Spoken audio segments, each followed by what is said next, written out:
ভাইয়া শাহিদ আফ্রিদি তো চলে গেছে, তাই না? ও তো সিলেট থেকে গিয়েছে। জি জি। উনি কি আবার আসবেন ভাই, মানে নেক্সট পর্বে বা প্লে অফের সময়? এটা আপনাকে সারপ্রাইজ দিব ভাইয়া।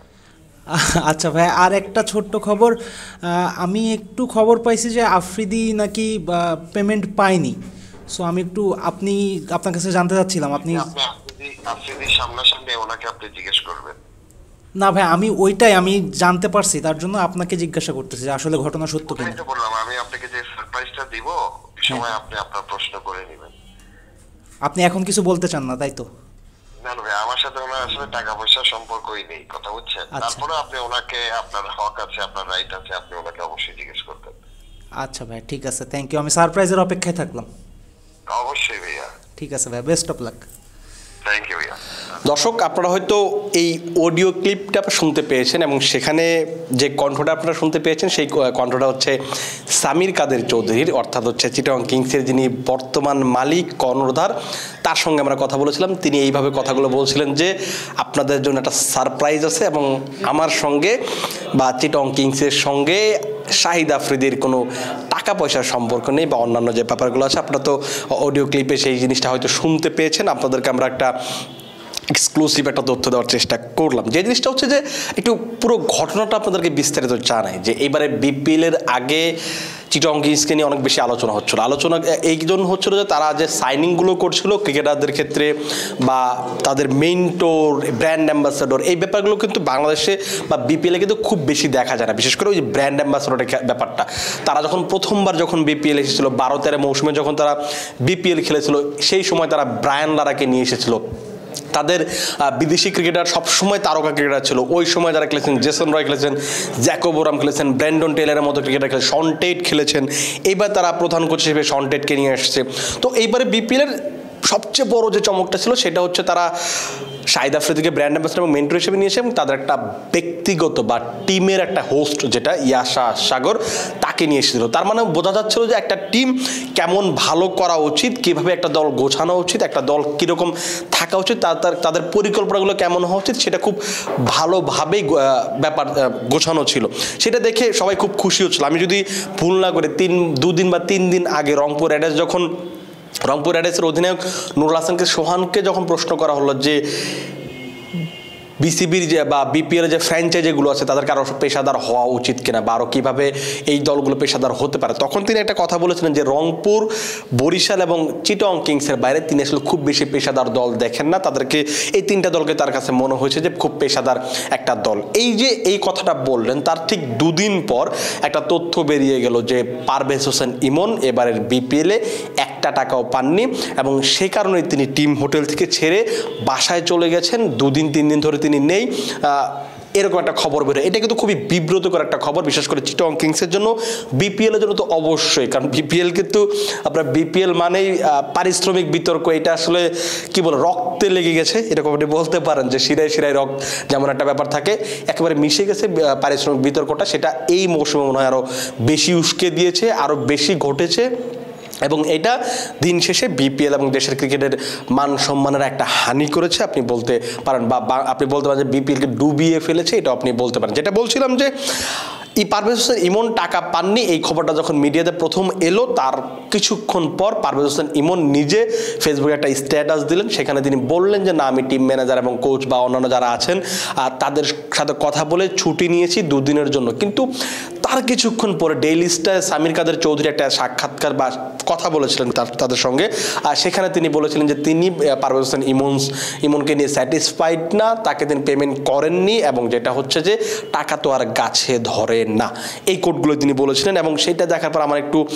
কেমন জানি খটকা লেগেছিল। আমার কাছে কেন জানি মনে হয়েছিল যে একজন মালিক আসলে কীভাবে এই কথাগুলো বলতে পারেন, এটা আমার কাছে খুব বেশি আমি বুঝতে পারছিলাম না আসলে কি রিয়াকশন করবো বা কি বলবো।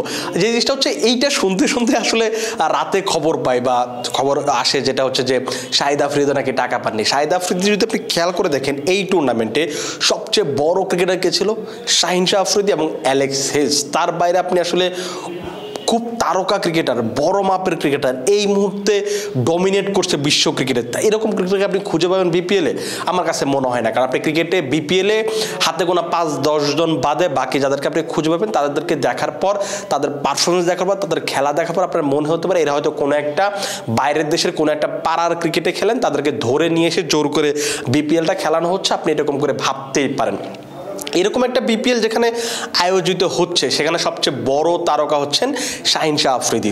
শাহিন শাহ আফ্রিদির সঙ্গে তার শ্বশুর তিনি হচ্ছেন শাহিদ আফ্রিদি। তাকে যখন আপনি নিয়ে আসবেন আপনার টুর্নামেন্টে, তিনি অবশ্যই আপনার টুর্নামেন্টে গ্ল্যামার বাড়াবে, আপনার দলের গ্ল্যামার বাড়াবে, এবং চিটং কিংসের গ্ল্যামারটা কিন্তু অবশ্যই তিনি বাড়িয়ে দিয়েছেন, এবং তাকে চিটং কিংস নিয়ে অনেক বেশি আলোচনা হচ্ছে, পজিটিভ বেশি আলোচনাগুলোই হচ্ছে। কিন্তু যে জিনিসটা হচ্ছে যে তিনি 29 ডিসেম্বর এলেন, 11 তারিখ চলে গেলেন, তারপর তাকে যে টাকা দেওয়ার ব্যাপারটা ছিল সেটা তাকে দেওয়া হয়নি বলে আমরা জানতে পেরেছি বা শুনতে পেরেছি। আমরা বেশ কয়েকজনের সাথে কথা বলেছি, আমরা একটু আমাদের কাছে বেশ কয়েকজন তথ্য দিয়েছেন যে জিনিসটা হচ্ছে যে তার সঙ্গে যেটা চুক্তি ছিল $1 লাখ, সেই টাকাটা এখনো পেমেন্ট করা হয়নি। এখন জিনিসটা হচ্ছে এই যে বিপিএলের শেষ পর্বটা শুরু হচ্ছে, সেখানে কি আফ্রিদিকে আসলেই পাওয়া যাবে এরকম একটা গুঞ্জনের পরে? এখন আমরা যেটুকু জানতে পেরেছি যে আফ্রিদি যদি টাকা না পান সেক্ষেত্রে তিনি বিপিএলে এই শেষ পর্বে আসবেন না, এবং টাকা পেলেই তারপরে তিনি আসবেন। অনেকটা আপনি বলতে পারেন যে হুমকি দিয়ে রাখার মতো। কারণ হুমকি কি, এটা তো তার আসলে চুক্তি অনুযায়ী পাওয়ার কথা ছিল। কিন্তু সারপ্রাইজিংলি আরেকটা তথ্য হচ্ছে যে আমরা যখন সামির কাদের চৌধুরীর সঙ্গে কথা বললাম, তিনি আমাদের যে তথ্যটা দিলেন যে আফ্রিদির সঙ্গে তার আসলে কোনো টাকার সম্পর্ক বা তাদের সঙ্গে সম্পর্কটা অন্যরকম, টাকার সম্পর্কটা না। এবং তার কাছে যখন জানতে চাওয়া হলো যে আফ্রিদিকে আবার এই শেষ পর্বের জন্য বা শেষ ফেজের জন্য তিনি কি আসলে বাংলাদেশে আসবেন কিনা, তখন তিনি আমাদের একটা কথা বললেন যেটা আপনাদেরকে আমরা একদম শুরুতে শুনিয়েছি, যে আপনাদের জন্য একটা সারপ্রাইজ থাকবে, সারপ্রাইজ দেব আপনাদের। এবং তিনি আসলে কি সারপ্রাইজ দিবেন সেটা আসলে এখন বলা কঠিন, কারণ তিনি আসলে পুরোপুরি কোনোটাই আসলে খোলাসা করে বলতে চাননি, কোনোটাই খোলাসা করে বলেননি। তিনি জাস্ট বোঝাতে চেয়েছেন হয়তো আফ্রিদি আসবে, এবং আসলে তারপর মানুষ আসলে এখন যে কথাগুলো চলছে সেটা হয়তো মিটে যাবে। কিন্তু যে জিনিসটা হচ্ছে যে এই কথাগুলো তো আসলে বাইরে আসাই উচিত ছিল না। কারণ আপনার একটা দল যখন চালাবেন তখন আপনাকে অনেক কিছুই মেনটেন করতে হবে, আপনার এটা জানা উচিত বা আপনাদের এটা মাথায় রাখতে হবে যে আপনি যখন একটা কাজ করবেন সেটা অনেক বেশি মিডিয়া ফোকাসড হবে, অনেক বেশি আলোচনা হবে। তো এই ঘটনাগুলো আসলে কি ঘটছে ভিতরে সেটা আসলে খুব বলা কঠিন, কিন্তু এটা আসলেই সত্য যতটুকু ধারণা করা যাচ্ছে বা যতটুকু শোনা যাচ্ছে যে তিনি আসলে পেমেন্ট পাননি। আমরা আসলে দেখবো যে আগামী 3-4 দিনে আসলে কি ঘটনাটা কোন দিকে গড়ায়। সামির কাদের চৌধুরী যেটা বলেন যে সারপ্রাইজ, তিনি কি আসলেই সারপ্রাইজটা দেবেন বা দিতে পারবেন কিনা সেটা এখন বড় প্রশ্ন। তিনি যদি সারপ্রাইজটা দিতে পারেন, আফ্রিদি যদি মিডিয়াতে এসে বলেন যে না আমার সাথে তার কোনো টাকার সম্পর্ক নেই, এই ঝামেলাগুলো হয়নি, তাহলে তো আসলে এই যে চিটং কিংসকে নিয়ে এখন যে তথ্যটা ছড়াচ্ছে, আফ্রিদিকে নিয়ে যে তথ্যটা ছড়াচ্ছে, সেই তথ্যটা হয়তো আপনি তখন মানুষ বিশ্বাস করতে শুরু করবে যে না এই তথ্যটা আসলে ভুল ছিল। আরেকটা জিনিস যেটা, যদি এইটা তিনি সামির কাদের চৌধুরী যদি এটা করতে না পারেন সেই ক্ষেত্রে কিন্তু তার নিজের মান সম্মানের সাথে চিটং কিংসের মান সম্মান, বিপিএল এর এবং হচ্ছে বাংলাদেশের মান সম্মানটাও ডুবিয়ে ফেলবেন। এবং অবশ্যই সামির কাদের চৌধুরীকে এখানে অনেক বেশি চৌকস হতে হবে। তিনি কিভাবে এটা সামাল দিবেন, কিভাবে কি করবেন সেটাই আসলে দেখার বিষয়। আমরা আগামী 1 সপ্তাহ, 3 দিন, 4 দিন হয়তো এরকম কোনো কিছু পাবো, হ্যাঁ বা না কোনো একটা পক্ষের একটা তথ্য তো অবশ্যই পাবো। সেটার জন্য আমাদেরকে অপেক্ষা করতে হবে, এবং অপেক্ষা ছাড়া আসলে কিছু করার নেই। আমরা যেহেতু নতুন করে তথ্য যদি পাই, আমরা যদি চেষ্টা করবো যে আপনাদেরকে ওই তথ্যগুলো জানানোর জন্য যে কি ঘটছে এবারের বিপিএল। এবং আরেকটা যে জিনিসটা হচ্ছে মজার যে ব্যাপারটা, যে আমরা আমার কাছে যে জিনিস পার্সোনালি মনে হয়েছে যে সবাই মিলে, বিসিবি বলুন, এই ফ্র্যাঞ্চাইজিরা বলুন, সবাই মিলে চেষ্টা করছে বিপিএলটাকে কীভাবে ডোবানো যায়, দেশের ক্রিকেটটাকে কীভাবে ডোবানো যায়। আমরা চেষ্টা করব পরবর্তী যে ভিডিও বানাবো সেখানে আমরা বলার একদম পুরো বিস্তারিত আলোচনা করার চেষ্টা করব যে কিভাবে